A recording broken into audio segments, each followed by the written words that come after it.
मैं आनंद कुमार आज आप लोगों के लिए भारत का एक संक्षिप्त जानकारी लेकर आया हूं। कहा जाता है गागर में सागर, शायद ये आपके लिए वो साबित हो सकता है। शब्दों को ज्यादा लंबा नहीं बनाते हुए अपने टॉपिक पर आते हैं। और आज का जो टॉपिक है भारत का संक्षिप्त परिचय। दोस्तों, पहले हम लोग गौर से सोचते हैं कि भारत है क्या, भारत का कितना नाम दिया गया, भारत का नाम कैसे पड़ा, भारत को संवैधानिक रूप से कितने नामों से जानते हैं, या हमारे यहाँ भारत को किन किन नामों से जानते हैं, या कौन सा नाम कैसे पड़ा, या भारत की वर्ल्ड में विशेषता क्या है, या भारत की अपनी विशेषता क्या है, या भारत किसके लिए जाना जाता है, या भारत की संस्कृति सभ्यता कैसी है, या भारत में कितने विदेश सटे हुए हैं, या भारत में कितने राज्य सटे हुए हैं विदेशों से, या भारत के चारों तरफ का अंतिम बिंदु कौन है, अंतिम स्थल कौन है, भारत में कितने महत्वपूर्ण पर्वत है, चारों दिशाओं के पर्वत कौन कौन है, चारों दिशाओं के दर्रा कौन कौन है। जैसा कि आपको आज एक छोटा सा हम परिचय देंगे। देखिए, ये मेरा एक पेज है जिसमें दोनों पेज है। यकीनन ये पूरी हिंदुस्तान को पता नहीं है, पूरी हिंदुस्तान, मैं बिहार की बात नहीं कर रहा हूं, मैं सासाराम से हूं, लेकिन मैं पूरी बिहार की नहीं, मैं पूरी भारत की बात कर रहा हूं। हम ये नहीं मानते हैं कि धरती पर वीर नहीं है और धरती पर अच्छे अच्छे टीचर नहीं है, लेकिन जहां तक मैं अपनी प्रयास कर रहा हूं कि मेरी ये 2 पेज आपके लिए 250 पन्नों से कम नहीं होगी, और मेरा ये 2 पेज की पढ़ाई मात्र 1 महीने की होती है, जबकि आप इन दोनों पेज को पढ़ने में 2, 4, 10 साल लगा देंगे। यकीनन जो हम 2 घंटे में करके आपको दे रहे हैं वो आप 2-3 साल में भी शायद नहीं कर पाए। लेकिन ये कैसे मालूम चलेगा? क्या एक छोटा सा वीडियो से? नहीं सर, लेकिन हाँ, इससे अंदाजा लगाया जा सकता है। कहा जाता है, देहाती कहावत है कि धान के गांव पुआर से पहचानाला। तो वही कहानी यहाँ पर भी है। एक छोटी सी ऐसा बहुत सारे मेरे पास है जिसको कि हम आपको दिखाएंगे। देखिए, ये डेट इस बी का है, और भी इस तरह से बहुत सारा है मटेरियल। मैंने 4 पन्नों की एक किताब लिखी है जिसमें आज अपना परिचय एक भारत पर दे रहे हैं।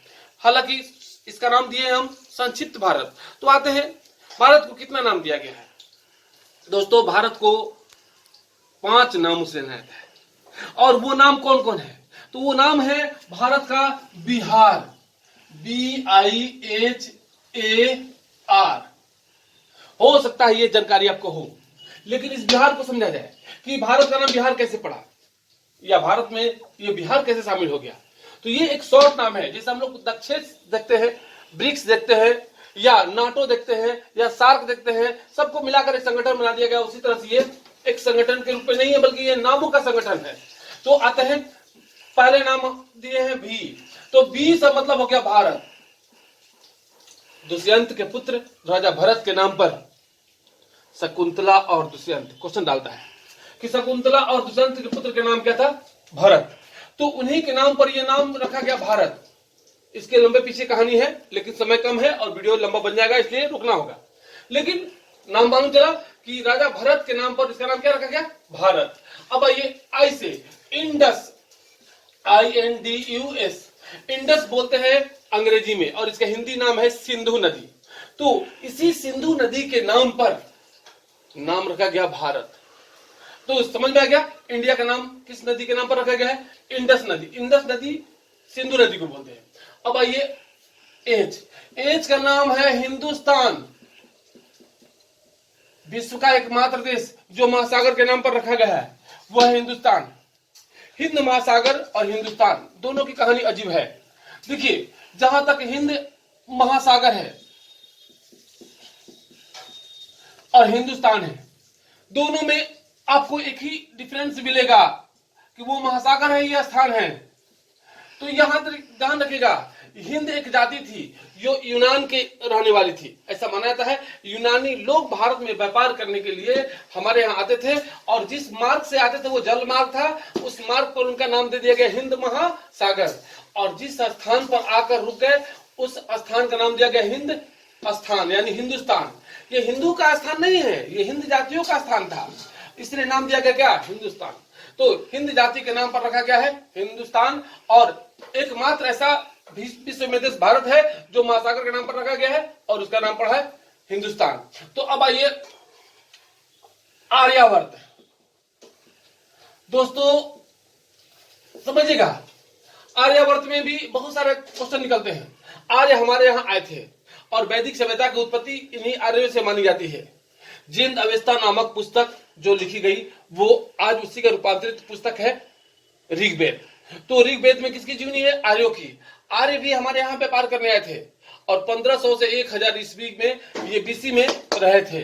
तो आर्यों के नाम पर नाम क्या पड़ गया? आर्यावर्त।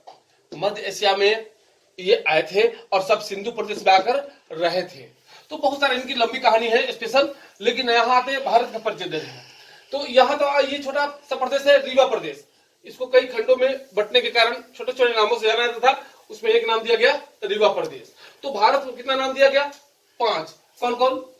भारत, इंडिया, हिंदुस्तान, आर्यावर्त, रीवा प्रदेश। लेकिन संविधान में भारत का कितना नाम है? तो संविधान में भारत का 2 ही नाम है, इंडिया और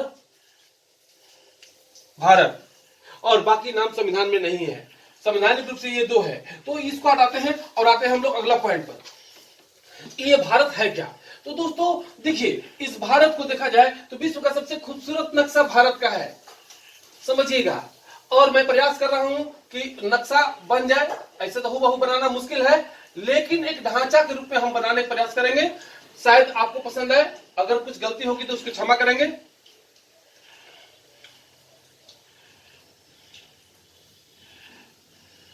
ये मेरा एक भारत बना।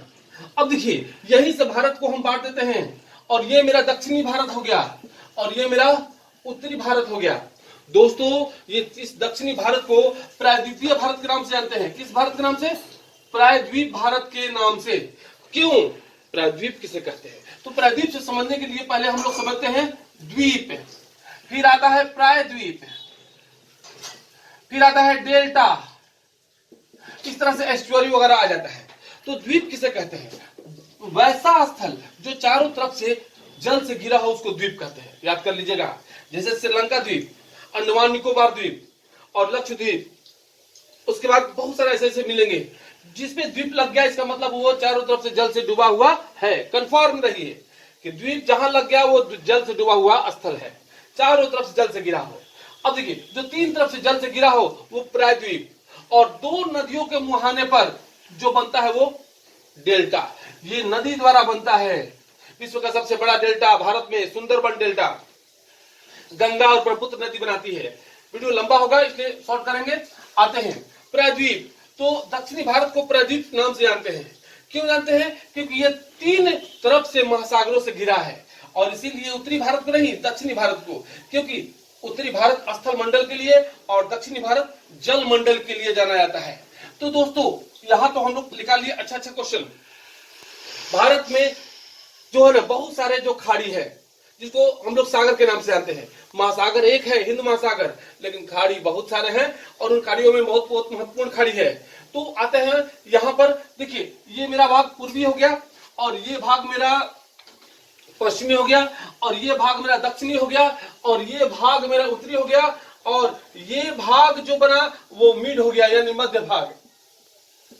अब समझिएगा, तो क्वेश्चन आ गया यहीं से, और यहीं से मेरा 7 सिस्टर ये निकल गया, यानी ये हो गया नॉर्थ ईस्ट भाग। तो क्वेश्चन आ गया कि भारत को कितने जोन में बांटा गया है? तो भारत को 1 2 3 4 5 6 जोन। भारत में कितना जोन है? 6 जोन। उत्तरी जोन, मध्य जोन, उत्तर पूर्वी जोन, पूर्वी जोन, पश्चिमी जोन और दक्षिणी जोन।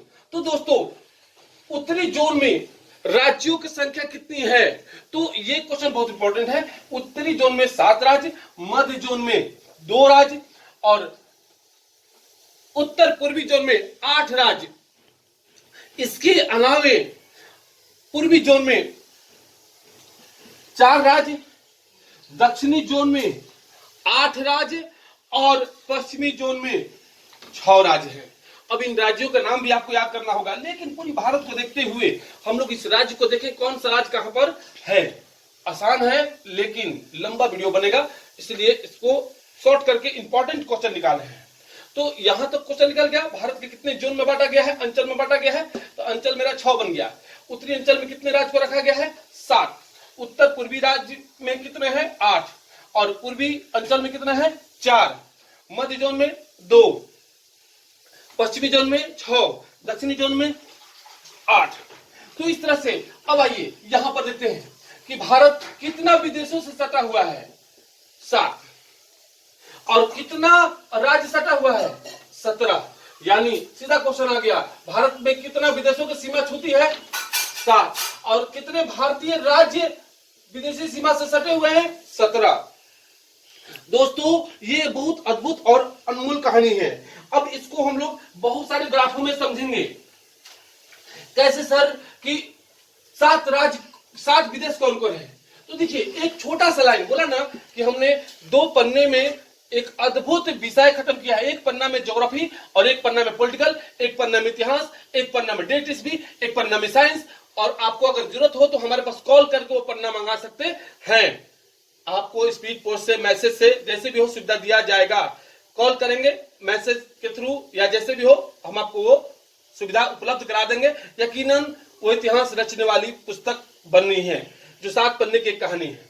तो आते हैं यहां पर, अभी एमपी नहीं बचेगा।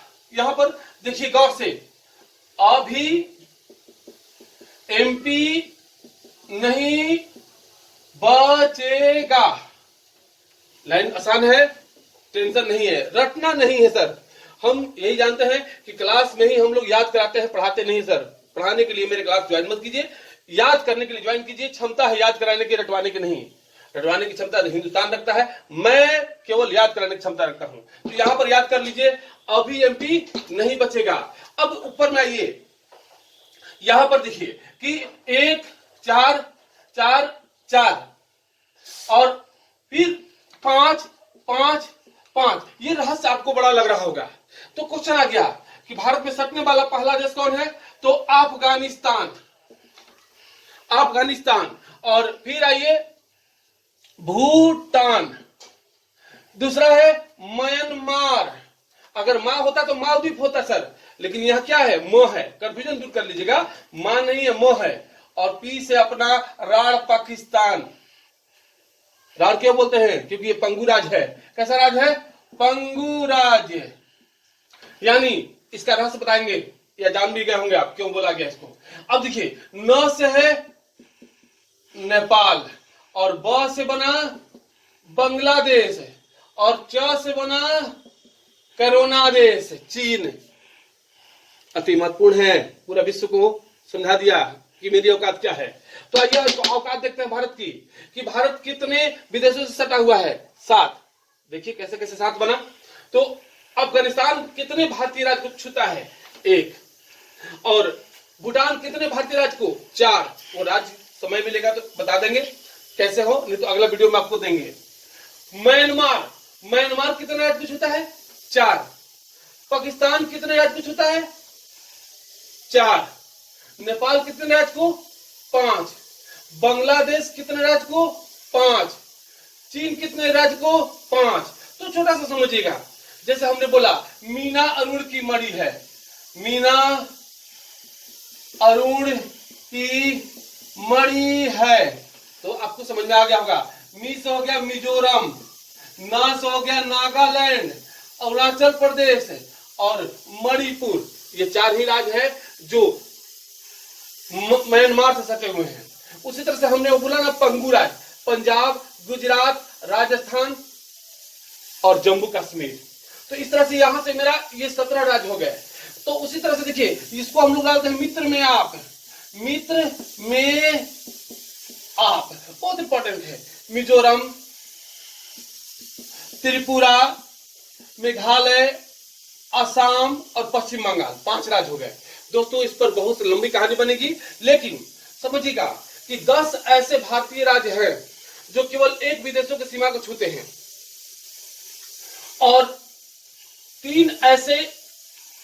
4 ऐसे जो है ना भारतीय राज्य है जो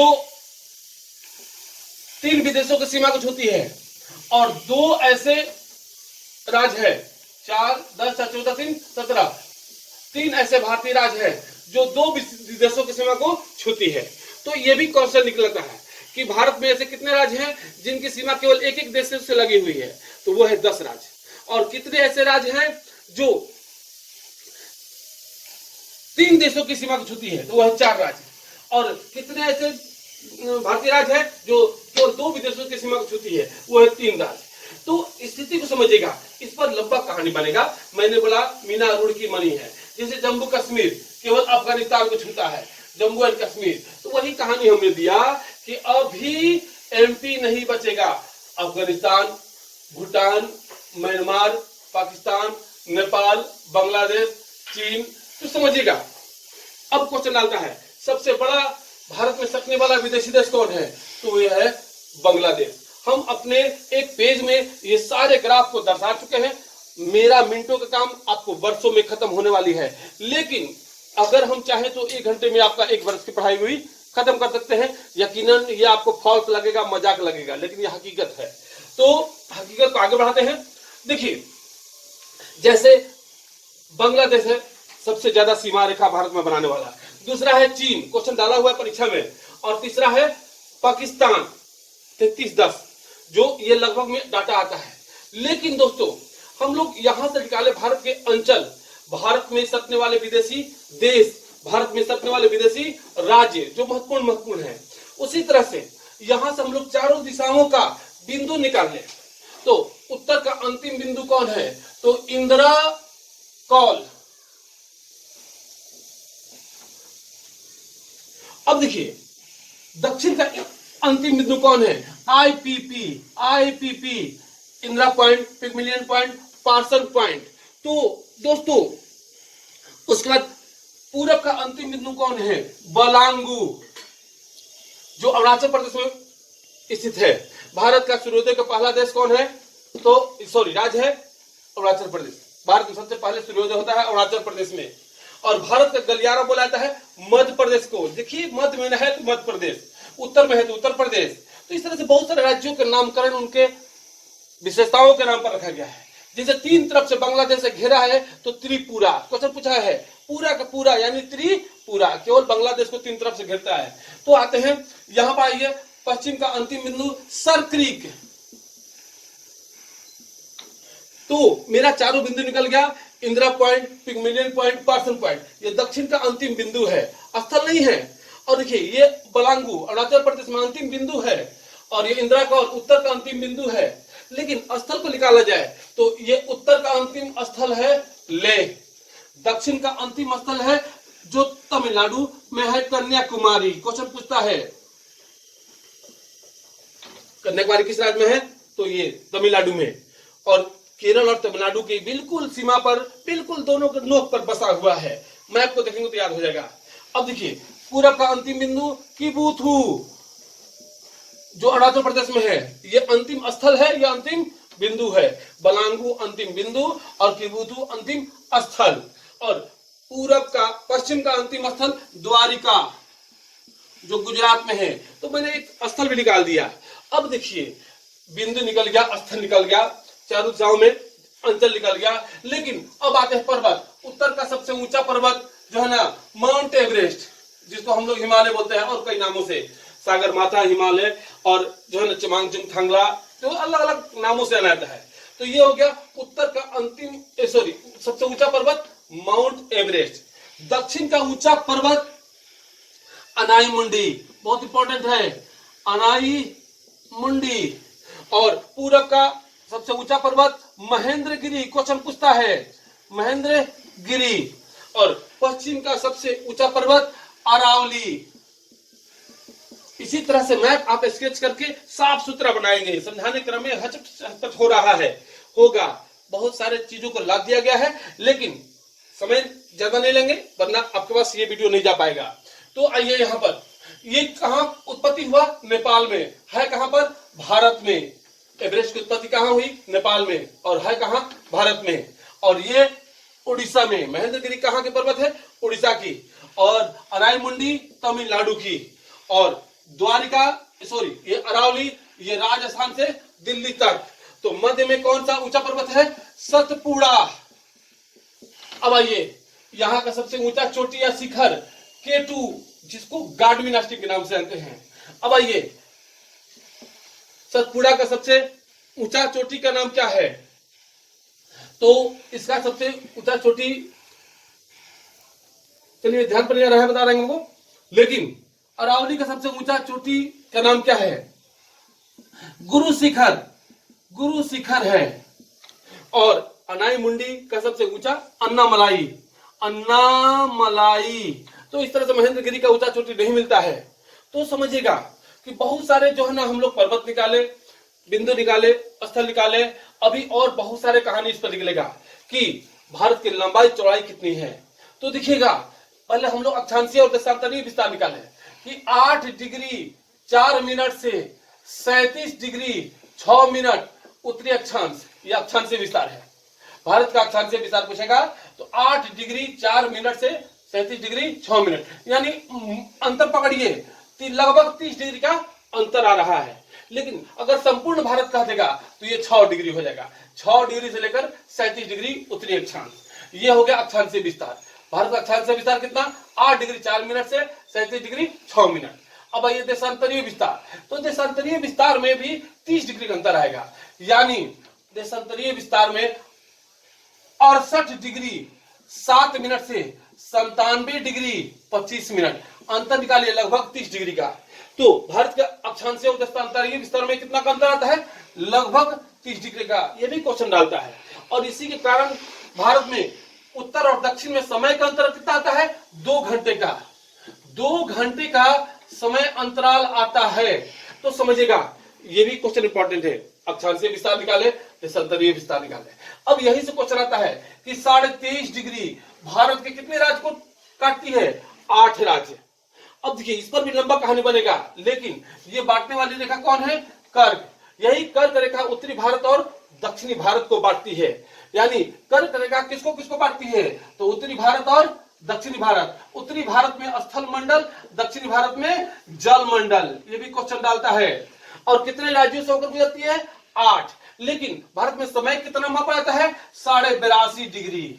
और ये किस देशांतर में? पूर्वी देशांतर में। कहां से? 0 डिग्री से। और कितना का अंतर देता है? तो भारतीय समय 5.5 घंटा का अंतर जाता है। किससे? पश्चिमी देशांतर से। और भारतीय मानक समय कितना है? 82.5 डिग्री। क्वेश्चन पूछता है। और कितने राज्य से होकर रहता है? 5 राज्य। और यही राज्य यहां से गिर गया सर। और यही से 5 राज्य कौन कौन है? तो ये 5 राज्य है। आपको एक छोटा सा लाइन हम इस पर अगले वीडियो में दिए होंगे कि जो है ना, 36 उड़िया आंध्र प्रदेश में बोलता है। उत्तम 36 उड़िया आंध्र प्रदेश में बोलता है। यानी उत्स हो गया उत्तर प्रदेश, म से हो गया मध्य प्रदेश, 36 से हो गया छत्तीसगढ़, उड़ीसा और आंध्र प्रदेश। यही 5 राज्य है जो 82.5 डिग्री को छूते हैं। तो 23.5 डिग्री को 8 राज्य और 82.5 डिग्री को 5 राज्य। दोस्तों, वीडियो बहुत बड़ा बनेगा, लेकिन मेरी महत्वपूर्ण जो है ना वीडियो है, अगले वीडियो को फिर एक भारत का संक्षिप्त ज्ञान से लेकर चलेंगे। इस वीडियो को यहीं तक देते हैं। इसको संभालिए और कैसा लगा बताइए। फिर बहुत जल्दी हम आपको अगला वीडियो देंगे इसी भारत से। और मेरे YouTube चैनल को लाइक और शेयर जरूर करें। मैं अनंत कुमार आपसे उम्मीद करता हूं अच्छा लगे तो इसको शेयर करें। धन्यवाद।